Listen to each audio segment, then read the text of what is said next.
All right, Assalamu alaikum wa rahmatullahi wa barakatuhu. Hello, everyone watching. This is Yousuf, Raza, and we're doing Let's Grow Qur'an Daily. It's not coming out as daily as I'd want it for it to come, but some of the ideas that I want to express are more difficult than I thought they would be. I wanted to keep it as simple as possible, but sometimes just the ideas get so overwhelming that for me to formulate how I'm going to present that, it's a little daunting. So Rahmaan Raheem, to be able to communicate what depth or what benefit this particular ayah has to offer us, especially reiterated, repeated in our prayers, there was a lot that I still want to communicate. One of the dimensions that I'm going to pick up on today is how our feeling of being unworthy may be somewhat addressed by how we carry ourselves, or the attitude with which we recite Ar-Rahman Ar-Rahim and ponder over it during our prayer. Please understand that all of what I'm talking about with respect to what these ayat of Surah Fatiha have to offer as benefit, as shifa, as a possible remedy of certain cognitive distortions, or of certain pathological or depressive or depression promoting thoughts. All of these are thoughts or are concepts that are coming in that have to be first understood and believed in, right? And number two, repeated in our prayers. Because understand that depression or depression-like thoughts, they sustain themselves as beliefs over a long period of time, and they translate into emotions. So as to be able to dispel them, so as to be able to contradict them and replace them, first we have to understand the newer, better belief, and then to be able to repeat it to ourselves, since the depressive thought and belief and the resulting emotion had a very long time to really sit in our brain and mushroom into other depressive thoughts, ideas, and emotions, right? Or just replicate itself and become stronger and stronger. And so to be able to replace them with more adaptive, with more constructive, with more growth-oriented, with more optimistic ideas and thoughts, not only do we have to repeat them, but before repeating them, they have to be very, very believable, right? We have to understand and believe them. And it becomes simpler if we already, at least theoretically, hold on to that belief, but then it is a matter of strengthening, further consolidating that understanding, and then going on to repeat, repeat, repeat, as prayer helps us do. And so the repetition that the depressive process has, or any other maladaptive, pathological, psychopathological process has, we get to offset that with these constructive practices aligned with our prayer, these constructive cognitive practices, thought practices that we align with the prayers that we're doing anyways, and we get a better realization of how Fatiha, Surah Fatiha can be a shifa, a cure for what we ail from, right? So coming to Ar-Rahman Ar-Rahim again, one particular very commonly seen pattern is that of a feeling of unworthiness, which is more common in those predisposed to depression and anxiety. But then every single one of us will, to a certain degree, experience that every now and then, right? A feeling of unworthiness, a feeling of just not being good enough, right? So one thing that stems from, one possible root or source of that, yes, there is a guilt, but then there is an exaggerated guilt. There is a pathologically, neurotically exaggerated guilt, something that a guilt should not be allowed to lead into, but it does, is with respect to feeling bad about ourselves, feeling unworthy about ourselves, and then how that stems from certain childhood or teenage experiences of not having been, the perception of not having been loved, right? Feeling that we were not worthy of love, feeling that we were not loved. Now, the key point here is feeling.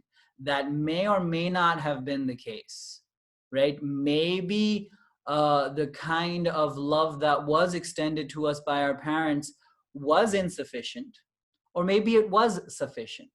Again, that being bracketed to a side, usually it is sufficient. Maybe it is not done in the most effective manner. Maybe it is not communicated in a language, in an emotional language that we understand. And so as far as parenting is concerned, we would stress upon expressing and communicating in a language that children would understand or teenagers would understand. But nevertheless, if we are now those adults who were those children or were those teenagers who felt unloved, that feeling is a reality in itself. Even if that wasn't a proper perception of reality, but it was there.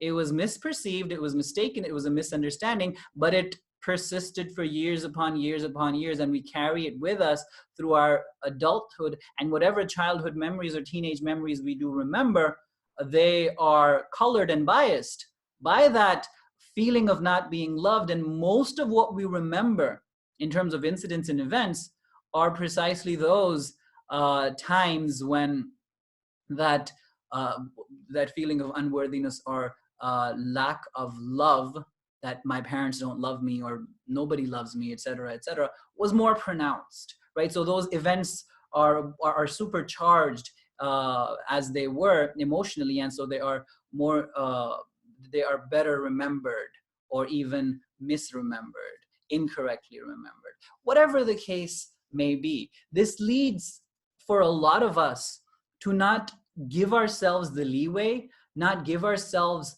the break that we need, not go easy on ourselves, and maybe not even consider ourselves worthy of growth, not even consider ourselves worthy of developing, of achieving, of doing great things, because we think we're not great people, we're unworthy because we were unloved. So one thing that Ar-Rahman Ar-Rahim does, after Alhamdulillahi Rabbil Alameen has already led for us to acknowledge that we do not have this inherent sense of entitlement that I should get everything good and great and awesome just because of who I am. Ar-Rahman Ar-Rahim communicates that you are still loved, that there is a mercy that extends to you despite not having that entitlement, right? That there is this love, this grace that is extended upon you, that is that reaches you, that has reached you, and that will be continuously available to you, is enveloping you right now, and is accessible to you now and in the future. And so to be able to reiterate that to yourself so as to fill that cup up, because really to lead a meaningful life and become a loving person, feeling loved is important. As you constantly hear, you cannot serve from an empty cup. But let's be real.